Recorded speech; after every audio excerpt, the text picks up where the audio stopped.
Hello दोस्तों। आज हम डीबीएम्स का लेक्चर 3 कवर करने वाले हैं। इसमें बेसिकली माइस्क्यूएल एसक्यूएल एलिमेंट्स के बारे में हम जानेंगे, जैसे कि लिटरल्स होते हैं, हमारे डेटा टाइप्स होते हैं, सारे डेटा टाइप्स हम पढ़ेंगे। नल वैल्यूज़ के बारे में जानेंगे, कमेंट्स के बारे में जानेंगे। तो ये सारी चीज़ें हम पढ़ने वाले हैं आज के लेक्चर में। तो चलिए शुरू करते हैं। तो दोस्तों, लिटरल्स क्या होते हैं? जो भी वैल्यूज़ हम इंसर्ट करते हैं टेबल के अंदर, उसको हम कहते हैं लिटरल्स। उसको हम कहते हैं literal. In general, literal refer to a fixed data value, यानी कि जो भी हम टेबल के अंदर फिक्स्ड डेटा वैल्यू इंसर्ट कर रहे हैं उसको हम कहते हैं लिटरल। अब वो जो है टेक्स्ट भी हो सकती है और नंबर भी हो सकते हैं। तो इसी तरह से हमारे जो लिटरल्स हैं वो दो टाइप के होते हैं बेसिकली। तो फर्स्ट है हमारा कैरेक्टर टेक्स्ट लिटरल। तो कैरेक्टर टेक्स्ट लिटरल क्या होता है? जो हम टेक्स्ट वैल्यूज इंसर्ट करते हैं उन वैल्यूज को हम कहते हैं character text literal. All character literals are enclosed in single quotation mark और डबल कोटेशन मार्क्स। तो जो टेक्स्ट वैल्यूज हम इंसर्ट करते हैं टेबल के अंदर, तो क्वेरी लिखते वक्त हम उनको सिंगल कोटेशन मार्क या फिर डबल कोटेशन मार्क में इनक्लोज करके लिखते हैं। अब इसमें क्या है कि हम जैसे हमने टेक्स्ट वैल्यू लिखी, राम हमें लिखना है तो हम लिखेंगे। लेकिन अगर हमें नंबर्स भी लिखने हैं, एज अ टेक्स्ट हमें लिखने हैं, एज अ स्ट्रिंग हमें लिखने हैं, तो हम उनको भी जो है कोटेशन मार्क के अंदर अगर हम लिखते हैं तो वो भी हमारे as a text literal consider किए जाएंगे। अब यहाँ पर एक हमारा एक पॉइंट आता है दोस्तों कि अगर हमें कोई ऐसी टेक्स्ट वैल्यू इंसर्ट करनी है जिसके अंदर ऑलरेडी एक अपोस्ट्रोफी है, क्योंकि हम कोटेशन मार्क लगाएंगे, तो क्या होगा कि अगर जैसे राम हमें लिखना है तो इसके अंदर यहाँ पर हमारे कोटेशन एक अपोस्ट्रोफी है। तो अगर हम इसको कोटेशन मार्क के अंदर इनक्लोज करके लिखेंगे तो जो यहाँ पर जो हमारी अपोस्ट्रोफी आएगी और जो राम्स के अंदर ये वाली अपोस्ट्रोफी है, ये आपस में इनक्लोज्ड मान लिए जाएंगे और जो राम है खाली वो हमारा एक लिटरल बन जाएगा और जो एस जो है वो बाहर रह जाएगा। तो जो अपोस्ट्रोफी है टेक्स्ट के अंदर हमारी, उसको स्टोर करने के लिए हम क्या करते हैं? बैक स्लैश अपोस्ट्रोफी का यूज़ करते हैं। यानी कि जहाँ हमें अपोस्ट्रोफी लगानी है वहाँ पर हम बैक स्लैश अपोस्ट्रोफी लगाएंगे। To store a apostrophe in a text literal you have to use back slash apostrophe. तो जैसे कि हमें राम्स लिखना है तो हमें क्या करना पड़ेगा? क्वेरी में राम्स को हम इस तरह से लिखेंगे, कोटेशन मार्क के अंदर इनक्लोज करेंगे और जो राम्स है उसकी अंदर अपोस्ट्रोफी की जगह हम बैक स्लैश अपोस्ट्रोफी लिखेंगे। तो इस तरह से हम अपोस्ट्रोफी को स्टोर करते हैं। नेक्स्ट हमारे न्यूमेरिक लिटरल आते हैं। तो न्यूमेरिक लिटरल क्या है? जो हम नंबर्स को स्टोर करते हैं उनको हम कहते हैं न्यूमेरिक लिटरल। तो numbers that are not enclosed in quotation marks are numeric literals. तो जैसे कि 55, 45, 35 हम इनको स्टोर करते हैं, तो इनको हमें कोटेशन मार्क में इनक्लोज करने की कोई ज़रूरत नहीं है, हम इनको ऐसे ही लिखेंगे और ये जो है हमारे न्यूमेरिक लिटरल कहलाएंगे।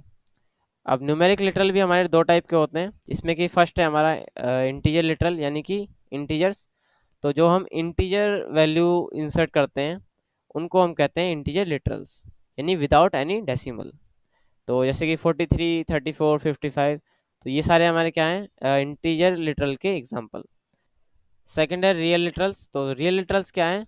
विद ए डेसिमल पॉइंट, यानी डेसिमल पॉइंट वाले जो नंबर होते हैं, फ्लोटिंग पॉइंट वाले जो नंबर होते हैं, उन्हें हम कहते हैं रियल लिटरल। तो जैसे कि 43.4, 34.7, तो इन्हें अगर हमें स्टोर करना है तो ये हमारे कहलाएंगे रियल लिटरल्स। नेक्स्ट है डेटा टाइप्स। तो डेटा टाइप्स क्या होते हैं दोस्तों? Data types are use to specify the type of data that can be inserted in the attribute, यानी कि एक कॉलम में, एक एट्रीब्यूट में हमारा किस टाइप का डेटा इंसर्ट हो सकता है उसको स्पेसिफाई करने के लिए हम डेटा टाइप्स का यूज़ करते हैं। It also decides the operations that can be performed on the data of the attribute, यानी कि एट्रीब्यूट में जो हमारा डेटा रखा होगा उसके ऊपर किस टाइप के ऑपरेशंस, कौन कौन से ऑपरेशन परफॉर्म हो सकते हैं, ये भी डिसाइड करते हैं हमारे डेटा टाइप्स। जैसे कि for example arithmetic operations can be performed on numeric data but not on character data, यानी कि अगर किसी कॉलम में हमने टेक्स्ट वाले डेटा टाइप लगा दिए, स्ट्रिंग वाले, तो हम उन पर अरिथमेटिक ऑपरेशंस परफॉर्म नहीं कर सकते, यानी कि जैसे एडिशन हो गया और सब्ट्रैक्शन, मल्टीप्लिकेशन, इस तरह से हम जो है अरिथमेटिक ऑपरेशन परफॉर्म नहीं कर सकते। न्यूमेरिक डेटा पे ही, जो न्यूमेरिक डेटा होगा हमारा उस पर ही हम अरिथमेटिक ऑपरेशन परफॉर्म कर सकते हैं। तो ये जो है स्पेसिफाई करने के लिए यूज़ किए जाते हैं डेटा टाइप्स। डेटा टाइप्स भी अलग अलग टाइप के होते हैं, जैसे कि न्यूमेरिक डेटा टाइप जो कि न्यूमेरिक वैल्यू के लिए यूज़ किए जाते हैं। दूसरा फिर date and time data types जो कि डेट और टाइम को स्टोर करने के लिए यूज़ किए जाते हैं। स्ट्रिंग और टेक्स्ट डेटा टाइप्स जो कि टेक्स्ट को या स्ट्रिंग को जो है स्टोर करने के लिए यूज़ किए जाते हैं। यूनिकोड डेटा टाइप्स होते हैं। दोस्तों यूनिकोड डेटा टाइप्स जो है वो यूनिकोड को सपोर्ट करते हैं। दो टर्म्स होते हैं हमारे, एक आस्काई और एक यूनिकोड। तो यूनिकोड क्या है, वो मल्टीपल लैंग्वेजेस को सपोर्ट करता है, और आस्काई जो होता है वो खाली इंग्लिश को सपोर्ट करता है। तो यूनिकोड डेटा टाइप्स जो है वो बेसिकली टेक्स्ट डेटा टाइप्स की तरह ही होते हैं, लेकिन वो मल्टीपल जो है लैंग्वेजेस को सपोर्ट करते हैं। बाइनरी डेटा टाइप्स होते हैं हमारे, जो कि बाइनरी डेटा को स्टोर करने के लिए यूज़ किए जाते हैं। बाइनरी डेटा यानी कि जैसे कि इमेज हो गया, इस तरह से। और कुछ मिसलिनियस डेटा टाइप्स भी होते हैं। तो दोस्तों न्यूमेरिक डेटा टाइप्स ही हमारे पास दो टाइप के होते हैं, एक इंटीजर्स के लिए और दूसरा फ्लोटिंग पॉइंट नंबर्स के लिए। तो इसमें सबसे पहले हमारे पास आ जाता है बिट। बिट दोस्तों सबसे छोटा होता है साइज में, इसका साइज जो है 1 बिट होता है। और इसमें हम क्या है, अगर हम ये डेटा टाइप लगाते हैं किसी कॉलम में, तो हम उस कॉलम में सिर्फ 0 से लेकर 1 तक की वैल्यूज़ इंसर्ट कर पाएंगे। उसके बाद हमारा टिन इंट आता है। टिन इंट का जो साइज़ है वो 1 बाइट होता है। और अनसाइंड में अगर हम बात करें तो इसमें हम 0 से लेके 255 तक की वैल्यूज़ इंसर्ट कर सकते हैं उस कॉलम में। और साइंड में हम -128 से 127 तक की वैल्यूज़ इंसर्ट कर सकते हैं। इसकी मैक्सिमम विड्थ 4 डिजिट होती है। नेक्स्ट है स्मॉल इंट। तो स्मॉल इंट का साइज़ दोस्तों 2 बाइट का होता है। 1 बाइट में हमारे 8 बिट होते हैं, तो अगर बिट की बात करें तो हम जो साइज़ है इसका वो 16 बिट्स का होता है। अनसाइंड में इसकी रेंज 0 से लेके 65,535 तक की होती है। इतनी वैल्यूज़ हम इंसर्ट कर सकते हैं। और साइंड की हम बात करें तो -32,768 से लेके 32,767 तक हम इसमें इंसर्ट कर सकते हैं। इसकी मैक्सिमम विड्थ 5 डिजिट होती है। नेक्स्ट है हमारा इंट। तो इंट में दोस्तों क्या है कि ये एक most commonly used data type होगा हमारा इंटीजर्स के लिए। और जो हमारी एनसीईआरटी बुक है उसमें आपको इंट ही भी देखने को मिलेगा, ये सारे आपको देखने को नहीं मिलेंगे। तो इंट का क्या है दोस्तों, इसमें जो साइज है इसका वो 4 बाइट्स का होता है, यानी कि 32 बिट्स। और अनसाइंड में जो है इसकी रेंज ये होती है, साइंड में इसकी रेंज ये होती है। और इसकी जो मैक्सिमम विड्थ है वो 11 डिजिट्स की होती है। उसके बाद आता है हमारा मीडियम इंट। तो मीडियम इंट में दोस्तों जो रेंज है अनसाइंड में हमारे पास ये होती है, और साइंड में हमारे पास ये होती है। और इसकी मैक्सिमम विड्थ 9 डिजिट्स की होती है। नेक्स्ट है बिग इंट। तो बिग इंट का साइज़ दोस्तों 8 बाइट का होता है, और इसकी जो रेंज है वो अप्रॉक्सीमेटली डबल हो जाती है इंट के कंपैरिजन में। और जो इसकी मैक्सिमम विड्थ है वो 11 डिजिट्स ही होती है, सेम एज इंट। नेक्स्ट है फ्लोट। तो फ्लोट दोस्तों most commonly used data type होगा हमारा फ्लोटिंग पॉइंट के लिए, और यही आपको एनसीईआरटी में देखने को मिलेगा। इसमें हमारे पास दो पैरामीटर्स होते हैं, एम और डी। एम क्या है दोस्तों, टोटल लेंथ को डिनोट करता है, यानी कि जो भी हम नंबर इंसर्ट कर सकते हैं इस कॉलम में, फ्लोट वाले में, उसकी टोटल लेंथ, यानी उसमें कितने नंबर ऑफ डिजिट्स हो सकते हैं, वो डिनोट करता है एम। और डी रिप्रेजेंट करता है number of digits after decimal को। तो यानी कि जो नंबर हम इंसर्ट कर देंगे उसके अंदर पॉइंट के बाद यानी डेसिमल के बाद कितने नंबर ऑफ डिजिट्स हो सकते हैं, कितने नंबर ऑफ डिजिट्स होंगे, वो हमारा रिप्रेजेंट करता है डी। एम और डी बेसिकली ऑप्शनल होते हैं, अगर हम इनको नहीं देते हैं तो बाय डिफ़ॉल्ट इसकी जो वैल्यू होगी फ्लोट की वो हमारी 10,2, यानी कि जो एम की वैल्यू होगी हमारी वो 10 होगी, और डी की वैल्यू 2 होगी। यानी कि जो टोटल नंबर ऑफ डिजिट्स हैं वो हम 10 डिजिट्स का नंबर ले सकते हैं, और उस नंबर में पॉइंट के बाद यानी डेसिमल के बाद हमारे पास 2 डिजिट्स हम रख सकते हैं। नेक्स्ट है डबल। डबल भी इसी तरह से हमारा काम करता है, इसमें भी हमारे पास दो पैरामीटर होते हैं, एम और डी। एम जो है टोटल लेंथ को डिनोट करता है, और डी जो है number of digits after decimal. और इसमें भी जो है एम और डी ऑप्शनल होते हैं। बाय डिफ़ॉल्ट जो डबल की वैल्यू होती है, अगर हम उसमें जो पैरामीटर्स हैं वो पास नहीं करते हैं, तो एम की जो वैल्यू है वो 16 लेता है और डी की जो है 4 लेता है। और दोस्तों रियल जो है वो डबल का सिनोनियम होता है। अगर आप डबल की जगह पर रियल लिख देते हैं तो भी कोई फ़र्क नहीं पड़ेगा, सेम उसी तरह से वर्क करेगा। नेक्स्ट है डेसिमल। डेसिमल भी हमारा इसी तरह से काम करता है। उसमें भी दो पैरामीटर्स होते हैं, एम यानी कि टोटल लेंथ और डी जो है वो number of digits after decimal. और इसमें जो क्या है दोस्तों, एम और डी जो है वो रिक्वायर्ड होते हैं, यानी कि इसमें कोई डिफ़ॉल्ट वैल्यू सेट नहीं होती पहले से, हमें एम और डी को स्पेसिफाई करना पड़ेगा। नेक्स्ट जो है डेट एंड टाइम वाले डेटा टाइप्स आते हैं हमारे। इसमें जो डेट है वो सबसे मोस्ट कॉमनली यूज्ड हमारा डेटा टाइप होगा, और एनसीईआरटी में भी आपको डेट ही देखने को मिलेगा। तो डेट अगर हम लगाते हैं तो इसमें जो फॉर्मेट होता है इसका वो वाई वाई वाई, और इसमें फिर हम हाइफन लगाते हैं और फिर एम एम और फिर हाइफन और डी डी। तो इस फॉर्मेट में हम जो है डेट को स्टोर करते हैं। और जो इसकी रेंज है वो हमारी ये होती है, यानी कि इसमें हम जो है 1 जनवरी सन 1000 से लेके 31 दिसंबर 9999, यानी सन जो है हमारी 9999 तक हम स्टोर कर सकते हैं। नेक्स्ट है डेट टाइम। तो डेट टाइम में हमारा जो फॉर्मेट होता है वो इसी तरह से डेट का तो सेम रहता है, और उसके बाद हम स्पेस के बाद टाइम को भी इंसर्ट करते हैं। तो इसमें हमारे पास जो है फॉर्मेट है वो वाई वाई वाई हाइफन लगाते हैं, फिर एम एम और फिर से हाइफन और डी डी, फिर स्पेस के बाद हम एच एच यानी कि आवर्स भी लिखेंगे, और फिर कॉलन लगाएंगे और कॉलम के बाद हम मिनट्स लिखेंगे और फिर सेकंड कॉलन लगा के। इसकी जो रेंज है वो भी जो है सन 1000 से शुरू होती है। तो इसमें जो डेट है हम वो सन 1000 से उसी तरह से लिख सकते हैं 1999 तक की, और जो टाइम है हमारा वो 0 से लेके 23 घंटे 59 मिनट और 59 सेकंड तक लिख सकते हैं। नेक्स्ट है टाइम। तो टाइम का जो फॉर्मेट है वो सेपरेट है, यानी खाली इसमें हम टाइम को स्टोर करते हैं। तो टाइम का फॉर्मेट वही है जो हमने ऊपर देखा, एच एच, और फिर ये मिनट को डिनोट कर रहा है और ये सेकंड को। नेक्स्ट है टाइम स्टैम्प। तो टाइम स्टैम्प में दोस्तों जो फॉर्मेट होता है उसमें हम कोई भी हाइफन या कॉलम का यूज़ नहीं करते हैं। उसमें simply Y Y Y M M D D H H M M S S, years के लिए, मंथ के लिए और डे के लिए, फिर आवर्स मिनट एंड सेकेंड। तो इस तरह से हम जो है डेट और टाइम को स्टोर करते हैं इसमें। ये जो है 1 जनवरी 1970 से मिडनाइट से बेसिकली 2038 तक की डेट को या टाइम को स्टोर करता है। एग्जाम्पल के लिए अगर हमें 1 तारीख 7वां महीना 2022 की दोपहर के 3:30 को अगर स्टोर करना है इसमें, तो हम इसमें लिखेंगे 2022 07 01, और क्योंकि दोपहर के 3 बज रहे हैं तो हम यहाँ पर 15 लिखेंगे, और फिर 30 हमारा आएगा, और फिर 00 जो कि सेकंड के लिए लिखा जा रहा है। तो इस तरह से हम जो है टाइम स्टैम्प में टाइम और डेट को स्टोर करते हैं। नेक्स्ट है ईयर।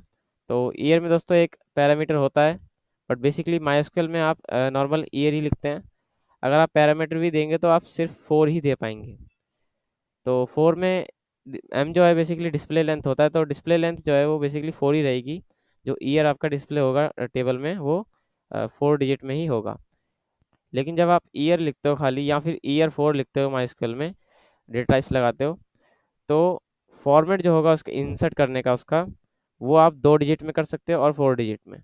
अगर आप 2 डिजिट में करते हो तो जो ईयर है हमारा वो 1970 से 2069 तक की ईयर को स्टोर करेगा। यानी कि अगर आप 89 इंसर्ट करते हो तो वो टेबल में 1989 को स्टोर करेगा। और जो ईयर 4 है, अगर आपने नॉर्मल ईयर लिखा या ईयर 4 लिखा है, तो वो 1901 से 2155 तक की ईयर को स्टोर करेगा। और बाय डिफ़ॉल्ट जो होता है इसका वो ईयर 4 ही होता है, क्योंकि अगर आप कोई पैरामीटर नहीं देते हो तो ये 4 ही इसकी जो डिस्प्ले लेंथ है वो 4 ही लेता है। तो इस तरह से ये ईयर काम करता है।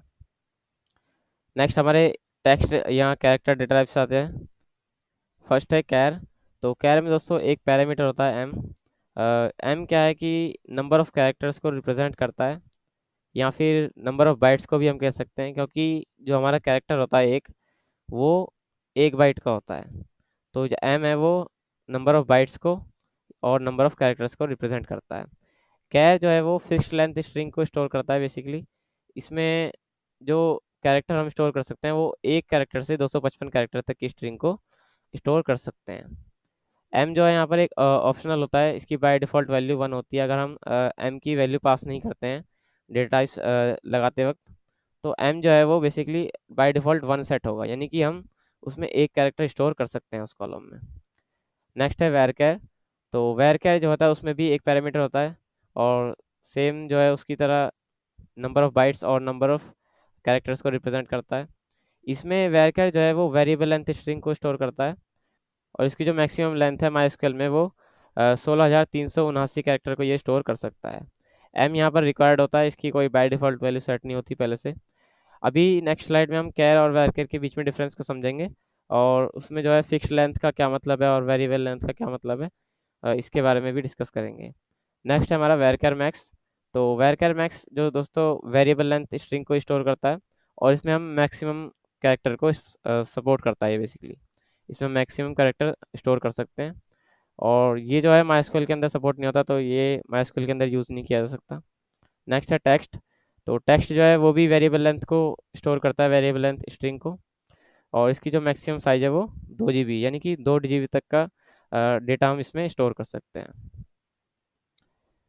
तो नेक्स्ट है हमारा difference between care and where care. तो कैर और वेर कैर में डिफरेंस को समझ लेते हैं। तो कैर में क्या होता है दोस्तों, कैर में ये क्या करता है, right padded with spaces to the specified length. यानी कि इसका मतलब क्या है, जैसे कि हमने कैर 5 लिख दिया तो इसकी जो स्पेसिफाइड लेंथ हमने दी है वो 5 है, यानी कि ये मैक्सिमम 5 कैरेक्टर की स्ट्रिंग को स्टोर कर सकता है। कैर 5 की अगर हम बात करें तो इस ये जो है फिक्स लेंथ को स्टोर करता है, यानी कि फिक्स लेंथ का मतलब क्या है कि ये फिक्स नंबर ऑफ बाइट्स का ऑक्यूपाई करेगा फॉर एवरी डेटा। यानी कि जो हमने वैल्यू इंसर्ट करी है वो 5, उसके अंदर 5 कैरेक्टर हो या कम हो, ये हर एक डेटा के लिए, हर एक वैल्यू के लिए 5 कैरेक्टर ही या 5 नंबर ऑफ 5 बाइट्स को ही स्टोर करेगा, यानी 5 बाइट्स ही ऑक्यूपाई करेगा हमारे स्टोरेज में। जैसे कि जो अगर हम राम लिखें उस कॉलम में जिसमें हमने कैर 5 को लगाया है, तो राम में हमारे पास 3 ही कैरेक्टर हैं, लेकिन ये क्या करेगा, 5 की ही जो जगह है वो घेरेगा, 5 बाइट्स को ही घेरेगा। इसमें ये क्या करेगा, राम के आगे 2 स्पेस भी लगा देगा, जितने की कमी होगी उतने ये स्पेस लगा देगा और जो हमने स्पेसिफाइड लेंथ की होगी ये उतने ही नंबर ऑफ बाइट्स को ऑक्यूपाई करेगा फॉर एवरी डेटा। तो ये होता है कैर। वेरचर में क्या है, ये वेरिएबल लेंथ स्ट्रिंग को स्टोर करता है। तो वेरिएबल लेंथ का मतलब है कि ये वेरिएबल नंबर ऑफ बाइट्स को ऑक्यूपाई करेगा as the inserted value required, यानी कि जो हमने वैल्यू इंसर्ट की है उसकी जो रिक्वायरमेंट होगी उसके अकॉर्डिंग ये बाइट्स को ऑक्यूपाई करेगा। ये जो हमने स्पेसिफाइड लेंथ इसकी दी है 5, ये इसके अकॉर्डिंग नहीं करेगा। स्पेसिफाइड लेंथ है वो बेसिकली ये बता रही है कि इसमें मैक्सिमम हम कितना कर सकते हैं, लेकिन अगर हमने जैसे राम लिखा तो उसमें सिर्फ 3 ही कैरेक्टर हैं, तो ये 3 ही जो है नंबर ऑफ बाइट्स यानी कि 3 बाइट्स को ही ये ऑक्यूपाई करेगा। तो इस तरह से ये वेरिएबल लेंथ स्ट्रिंग को स्टोर करता है और ये होता है हमारा कैर और वैर में डिफरेंस। नेक्स्ट कुछ और डेटा टाइप्स भी होते हैं हमारे एनसीईआरटी में। बेसिकली आपको न्यूमेरिक और डेट एंड टाइम वाले और स्ट्रिंग वाले डेटा टाइप्स ही पढ़ने हैं, तो बाकी आप नॉलेज के लिए इनको देख सकते हो। जैसे कि यूनिकोड डेटा टाइप्स होते हैं, तो इसमें जो है यूनिकोड को सपोर्ट करते हैं, तो ये सारे जो है टेक्स्ट या स्ट्रिंग डेटा टाइप्स की तरह ही होते हैं, इन्हें आप देख सकते हो। बाइनरी डेटा टाइप्स होते हैं जो कि बाइनरी डेटा को यूज़ करने के लिए, स्टोर करने के लिए यूज़ किए जाते हैं। कुछ मिसलेनियस डेटा टाइप्स भी होते हैं जैसे कि ब्लोब, ग्लोब, एक्सएमएल, जेसॉन, तो इनको भी आप देख सकते हो। नेक्स्ट है नल वैल्यू, तो इसको समझ लेते हैं। If a column in a row has no value then column is said to be null और कंटेन नल। तो जो है अगर किसी भी कॉलम में, किसी एक रो में कोई वैल्यू हमने इंसर्ट नहीं की है, वो खाली है, तो वो जो कॉलम है वो नल कहलाएगा, या फिर उसको हम कहेंगे कि उसके अंदर एक नल है। तो नल जो है बेसिकली एब्सेंस ऑफ वैल्यू को रिप्रेजेंट करने के लिए यूज़ किया जाता है, यानी कि जब हमारा कॉलम है, कोई रो है, उसके अंदर एम्प्टी हो, यानी कि कोई भी वैल्यू ना हो, तो हम उसको कहते हैं null. Null can appear in column of any data types. तो जो नल है हमारा, उसको डेटा टाइप से कोई भी फ़र्क नहीं पड़ता। अगर कोई भी किसी भी टाइप का हमारा डेटा टाइप हो, न्यूमेरिक हो या टेक्स्ट हो, तो वो किसी में भी हो सकता है, यानी कि खाली उसमें अगर एम्प्टी है तो वहाँ पर हमारा नल शो होगा, नल अपीयर होगा, अगर हमने उसको खाली छोड़ रखा है, उसमें कोई वैल्यू इंसर्ट नहीं की है। You should use a null when actual value is not known, यानी कि अगर आपको एक्चुअल वैल्यू नहीं पता है, उसकी कोई वैल्यू नहीं पता, अगर आप उसको खाली छोड़ना चाहते हो, तो इंसर्ट करते वक्त भी आप उसको जो नल है उसको यूज़ कर सकते हो। आप जो है उस वैल्यू की जगह नल आप लिखेंगे, तो जो है नल उसके अंदर अपीयर होगा। Null is not equal to zero, तो नल जो है बेसिकली उसको जीरो के इक्वल नहीं समझना है आपको, कि जो नल है वो एक जीरो है। जीरो एक वैल्यू होगी हमारी, लेकिन नल क्या है, एब्सेंस ऑफ वैल्यू, यानी कि कोई वैल्यू है ही नहीं। जीरो क्या है, वो एक वैल्यू है, किसी भी कॉलम में हम उसको अगर जीरो लिखते हैं तो वो एक वैल्यू होगी, वो कंसीडर की जाएगी अगर हम कोई ऑपरेशन परफॉर्म करते हैं तो। लेकिन नल क्या है, वो कंसीडर नहीं किया जाएगा, क्योंकि वो क्या है, एब्सेंस ऑफ वैल्यू, कोई वैल्यू है ही नहीं वहाँ पर। Any arithmetic expression containing a null is always evaluates to null, यानी कि किसी भी टाइप का हमारा अरिथमेटिक एक्सप्रेशन है, एडिशन का या सब्ट्रैक्शन का या मल्टीप्लिकेशन का, अगर उसमें नल है, किसी भी जगह पर वो नल कंटेन कर रहा है, तो जो उसका आंसर आएगा, उसका जो रिजल्ट आएगा वो नल ही आएगा। जैसे कि नल प्लस 10 हमने किया, तो उसका जो आंसर आएगा वो नल ही आएगा, यानी कि एब्सेंस ऑफ वैल्यू। इसको मैं आपको करके दिखा देता हूँ एक बार माई स्क्वेल में। तो दोस्तों हम आ चुके हैं माई स्क्वेल में। जैसे कि आप देख सकते हैं कि जो हमारे डेटाबेस है टेस्ट, उसके अंदर एक टेबल है हमारी स्टूडेंट, तो इसको हम देख लेते हैं। इसमें इसका डेटा हम सेलेक्ट करते हैं। तो दोस्तों ये हमारी टेबल है, इसके अंदर ये सारा डेटा रखा हुआ है। तो आप देख सकते हैं कि हमने इतनी सारी वैल्यूज़ को इसमें इंसर्ट नहीं किया है, तो जहाँ जहाँ हमने वैल्यू को इंसर्ट नहीं किया है, वहाँ पर जो है नल शो हो रहा है। अब हम इसको अपडेट करके देखते हैं कि जो नल है यहाँ पर हमारा एब्सेंस ऑफ वैल्यू को रिप्रेजेंट कर रहा है बेसिकली। तो हम इसके अंदर एक नई वैल्यू इंसर्ट करेंगे, जो कि यहाँ पर शो होगी, और नल हमारा हट जाएगा।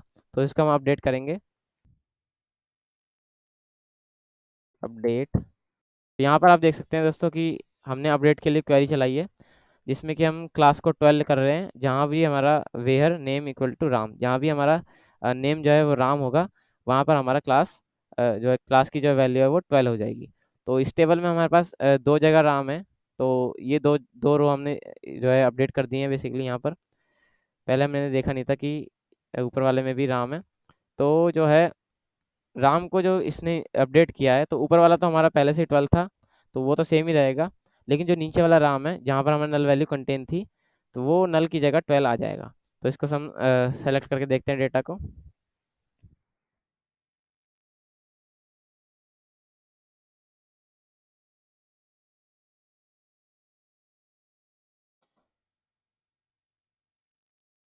तो दोस्तों आप देख सकते हो कि जो पहले वाली 7th वाली रो है हमारी, उसमें भी हमारा 12 आ चुका है, जो कि पहले नल था। तो नल क्या था, वो एब्सेंस ऑफ वैल्यू को रिप्रेजेंट कर रहा था। अब हमने इसमें वैल्यू इंसर्ट कर दी, तो यहाँ पर वैल्यू हमारी अपीयर हो रही है। तो ये होता है नल। अब दोस्तों जो अरिथमेटिक एक्सप्रेशन की मैंने बात करी थी, तो उसको भी देख लेते हैं। अगर हम नल प्लस 10 लिखते हैं, जैसे कि सेलेक्ट हम करते हैं, सेलेक्ट और नल, नल प्लस 10, तो अगर हम ये लिखते हैं और इसको एग्जीक्यूट करते हैं, तो आप देख सकते हैं कि जो आंसर आया, हमारा रिजल्ट आया, वो भी नल आया। तो इस तरह से जो है, किसी भी अरिथमेटिक ऑपरेशन में अगर हमारा नल है, तो उसका जो रिजल्ट आएगा वो भी नल ही आएगा। नेक्स्ट है कमेंट। तो कमेंट को हम समझते हैं, a comment is a text that is not executed. तो कमेंट क्या है, बेसिकली एक स्टेटमेंट होता है, एक टेक्स्ट होता है, जो कि हम किसी भी क्वेरी, जो हमारी मेन कमांड है, उसके अंदर लिखते हैं, लेकिन वो क्या है, एग्जीक्यूट नहीं होता, यानी उसका कोई फर्क नहीं पड़ता उस क्वेरी के अंदर। It is only for documentation purpose. तो इसमें ये क्या है, बेसिकली डॉक्यूमेंटेशन पर्पस के लिए होता है। यानी कि जैसे कि हमने कोई क्वेरी लिखी, तो इन फ्यूचर जब हम उसको देखें, तो हमने उसके अंदर कोई कीवर्ड हमने यूज़ किया है, या कोई स्टेटमेंट यूज़ किया है, कोई क्लॉज यूज़ किया है, तो वो हमने यूज़ क्यों किया था, ये हमें याद रहे, इसके लिए हम जो है उसका डॉक्यूमेंटेशन लिख देते हैं, उसके अंदर एक कमेंट लगा देते हैं, यानी कमेंट लिख देते हैं। तो कमेंट क्या है, एक टेक्स्ट होता है बेसिकली, जो कि डॉक्यूमेंटेशन पर्पस के लिए यूज़ किया जाता है, और ये जो है एग्जीक्यूट नहीं होता है, यानी इसका कोई भी क्वेरी पे फ़र्क नहीं पड़ेगा। A comment generally describe the statement purpose, यानी कि जो हम स्टेटमेंट लिख रहे हैं उसका क्या पर्पस है वो उसको हम डिस्क्राइब करते हैं कमेंट के अंदर। There are 3 ways to write comments. तो कमेंट्स को लिखने के लिए हमारे पास 3 तरीके होते हैं। तो इसमें से पहला है हमारा begin the comment with slash asterisk या स्लैश स्टार। तो जो कमेंट को हम स्टार्ट करेंगे वो स्लैश स्टार से करेंगे, और फिर उसके बाद हम अपना डॉक्यूमेंटेशन लिखेंगे यानी कमेंट लिखेंगे, और फिर जो एंडिंग होगी हमारी वो उसका उल्टा हम कर देंगे, स्टार को पहले लगाएंगे और स्लैश को बाद में। तो स्टार और स्लैश से हम इसकी एंडिंग करते हैं। जैसे एग्जांपल के लिए अगर हमारी जैसे क्वेरी होती है सेलेक्ट स्टार फ्रॉम स्टूडेंट, यहाँ पर जो स्टूडेंट है वो टेबल का नाम है, सेलेक्ट हमारी कमांड होती है। तो अगर हमें जो सेलेक्ट स्टार है, स्टार जो है हमारा, अगर हम इसको डिस्क्राइब करना चाहें कमेंट के अंदर कि जो स्टार हमने यूज़ किया है वो किस लिए किया है, तो हम इसको इस तरह से लिख सकते हैं कि सेलेक्ट सेलेक्ट स्टार, इस फिर हम उसके बाद अपना कमेंट स्टार्ट करेंगे स्लैश स्टार से। स्लैश स्टार से हमारा कमेंट स्टार्ट हो गया, उसके बाद हम अपना डॉक्यूमेंटेशन लिखेंगे यानी कि उसको डिस्क्राइब करेंगे जिसको भी हम करना चाहते हैं। तो जैसे कि स्टार को हम करना चाहते हैं तो star is use to select all columns, यानी स्टार जो है वो हमारा अ, सभी कॉलम्स को सेलेक्ट करने के लिए यूज़ किया जाता है। अगर हम यहाँ पर जो है बेसिकली हम कॉलम नेम भी दे सकते हैं, अगर हमें एक पर्टिकुलर कॉलम या 2 कॉलम जो है सेलेक्ट करने हैं तो हम यहाँ पर उनके नेम भी दे सकते हैं। लेकिन जो स्टार है हमारा वो सभी कॉलम को सेलेक्ट करने के लिए यूज़ किया जाता है। तो फिर उसके बाद हमने डॉक्यूमेंटेशन लिख दिया यहाँ पर, उसके बाद हम अपना कमेंट को जो है क्लोज करेंगे यानी एंड करेंगे उसको। तो एंड करने के लिए हम स्टार स्लैश का यूज़ करेंगे। यहाँ पर हमारा कमेंट जो है वो लिख गया यानी कि पूरा कंप्लीट हो गया। उसके बाद हम अपने जो स्टेटमेंट है हमारी, जो हमारी मेन कमांड थी उसको हम कंटिन्यू करेंगे फ्रॉम स्टूडेंट। तो इस तरह से हमने लिखा, इसको टर्मिनेट करेंगे सेमीकोलन से और एग्जीक्यूट करेंगे तो हमारा सेम डेटा आएगा जो कि हमारी ये वाली कमांड जो कि विदाउट कमेंट थी वो दे रही थी। तो इसका हम करके देख लेते हैं माइस्क्ल में। तो दोस्तों ये हमारी जो कमांड है सेलेक्ट स्टार फ्रॉम स्टूडेंट, आप देख सकते हो यहाँ पर हम इसको एग्जीक्यूट करते हैं तो ये हमारा डेटा दे दिया इसने, टेबल का जो भी हमारे पास टेबल में डेटा होगा। अब हम इसमें कमेंट लगाते हैं। तो जैसे कि ये हमारी कमांड है तो इसमें हम यहाँ पर स्टार के आगे लगाते हैं, तो स्टार के आगे हम स्लैश और फिर से स्टार, ये हमारा कमेंट स्टार्ट हो गया। अब हम डॉक्यूमेंटेशन लिखेंगे star is used to select all columns, या एट्रीब्यूट हम लिख देते हैं। तो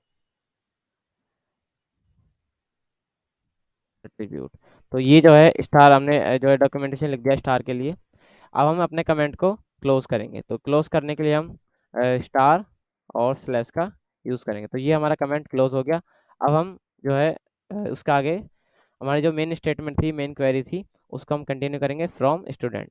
तो इस तरह से हमने ये कमेंट भी इसके अंदर इंसर्ट कर दिया। अब अगर हम इसको एग्जीक्यूट करते हैं तो हमारे पास आप देख सकते हैं सेम डेटा हमारे पास आता है, यानी कि कमेंट का जो हमारे पास कोई भी फर्क नहीं पड़ता है क्वेरी में।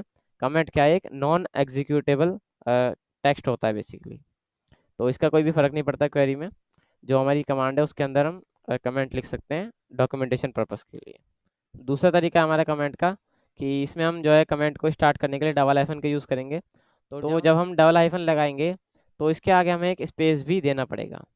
अगर हम स्पेस नहीं देते हैं तो ये जो है वर्क नहीं करेगा। जैसे कि पिछले वाले में क्या था कि स्लैश स्टार से हमने कमेंट को स्टार्ट किया, तो उसके बाद हम स्पेस दें या ना दें फ़र्क नहीं पड़ता, ये हमारा वर्क करेगा, कमेंट हमारा जो है प्रॉपर वर्क करेगा।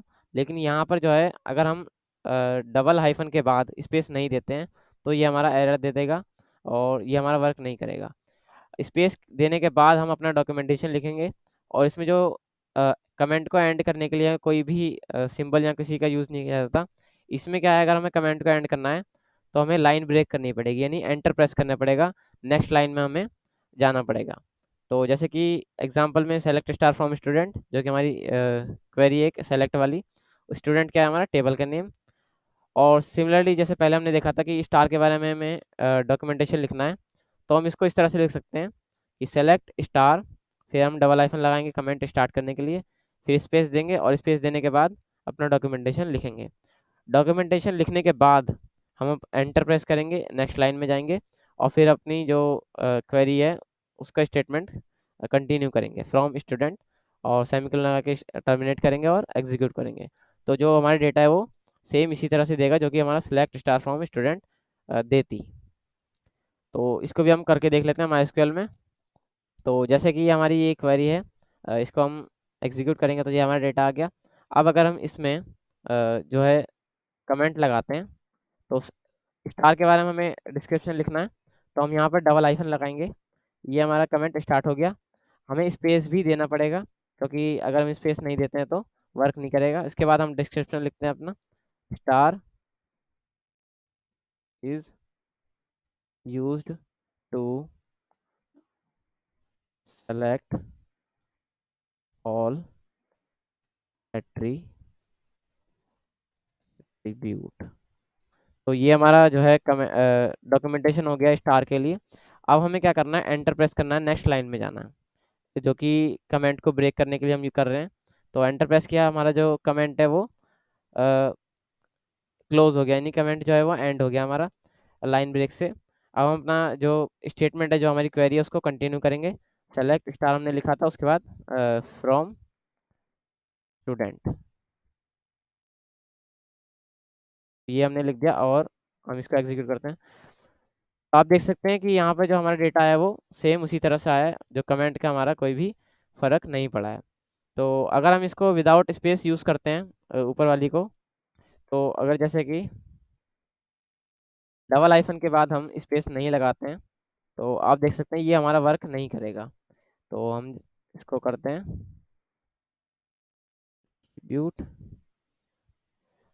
तो इसको अगर हम एंटर प्रेस करते हैं, ये हमारा कमेंट एंड हो गया। उसके बाद हम फ्रॉम स्टूडेंट, ये हमने लिखा और हमने एंटर प्रेस किया। तो आप देख सकते हैं यहाँ पर एरर आ गई है हमारी। जो हमने क्या किया है, कमेंट के सिंटैक्स में जो हमारा सिंटैक्स है हमारा कमेंट का, वो सही नहीं है। इसमें हमें एक स्पेस भी देना होगा। तो इस तरह से ये जो है विदाउट स्पेस वर्क नहीं करता है। तीसरा तरीका है हमारा कमेंट का। इसमें हम कमेंट को स्टार्ट करने के लिए हैश का यूज़ करते हैं, और इसमें भी हमें कोई स्पेस देने की ज़रूरत नहीं होती। हैश से हम कमेंट को स्टार्ट करेंगे और उसके बाद अपना डॉक्यूमेंटेशन लिखेंगे, जो भी डिस्क्रिप्शन हमें लिखना है वो हम लिखेंगे। उसके बाद एंड करने के लिए हमें लाइन ब्रेक की ही ज़रूरत होगी। हम जो है एंटर प्रेस करके लाइन ब्रेक करेंगे, नेक्स्ट लाइन में जाएंगे और जो हमारा कमेंट है वो एंड हो जाएगा। उसके बाद हम जो है अपनी क्वेरी, जो स्टेटमेंट हम लिख रहे थे, उसको हम कंटिन्यू करेंगे। एग्जाम्पल के लिए सेम हमारी क्वेरी है, सेलेक्ट स्टार फ्रॉम स्टूडेंट। तो इसमें स्टार का हमें डिस्क्रिप्शन लिखना था। तो इसको हम इस तरह से लिख सकते हैं कि सेलेक्ट स्टार, उसके बाद हैश लगाएंगे कमेंट को स्टार्ट करने के लिए, और स्टार्ट करने के बाद हम अपना डिस्क्रिप्शन लिखेंगे, star is use to select all columns. फिर उसके बाद लाइन ब्रेक करेंगे, जो कि हमारा कमेंट को एंड करेगा। कमेंट एंड करने के बाद हम नेक्स्ट लाइन में स्टेटमेंट को कंटिन्यू करेंगे फ्रॉम स्टूडेंट, और फिर हमारा जो है एग्जीक्यूट करेंगे तो हमारा सेम डेटा आएगा जो कि हमारा सेलेक्ट स्टार फ्रॉम स्टूडेंट से आता। तो कमेंट का हमारा कोई फ़र्क नहीं पड़ेगा। इसको भी हम करते हैं माइस्क्यूएल के अंदर। तो दोस्तों ये हमारी क्वेरी है, जो सेलेक्ट स्टार फ्रॉम स्टूडेंट, इससे हमारा ये डेटा आया। और तो इसमें हम कमेंट लगाते हैं तीसरे तरीके से। तो इसके लिए हम जो है इसको यहाँ से काट देते हैं ना। उसके बाद हमें यहाँ पर स्टार्ट करने के लिए हैज़ की ज़रूरत होगी, तो हम यहाँ पर हैज़ लगाते हैं। ये हमारा कमेंट स्टार्ट होगा यहाँ से। उसके बाद हम डॉक्यूमेंटेशन हमने लिख दिया यहाँ पर, star is use to select all attribute. उसके बाद हमें एंडिंग के लिए, कमेंट को एंड करने के लिए जो है एंटर प्रेस करना पड़ेगा। तो हमने एंटर प्रेस कर दिया। उसके बाद हम स्टेटमेंट को, क्वेरी को कंटिन्यू करेंगे फ्रॉम स्टूडेंट। तो ये हो गया हमारी क्वेरी कंप्लीट। हम इसको एग्जीक्यूट करते हैं, तो आप देख सकते हैं कि यहाँ पर हमारा सेम डेटा आया है, जो कि हमारे विदाउट कमेंट आ रहा था। यानी कि जो कमेंट से हमारा कोई भी फ़र्क नहीं पड़ा। और जो तीसरा तरीका है वो हमारा हैज़ वाला, इस तरह से हम जो है कमेंट लिखते हैं तीसरे तरीके से। तो थैंक यू दोस्तों, आज का लेक्चर हमारा यहीं पर समाप्त होता है। अगर आपको लेक्चर पसंद आया हो तो लाइक करें एंड चैनल को सब्सक्राइब जरूर करें। अगर आपकी कोई क्वेरी है, कोई क्वेश्चन है, तो आप कमेंट्स कर सकते हैं। और बाकी जय हिंद दोस्तों।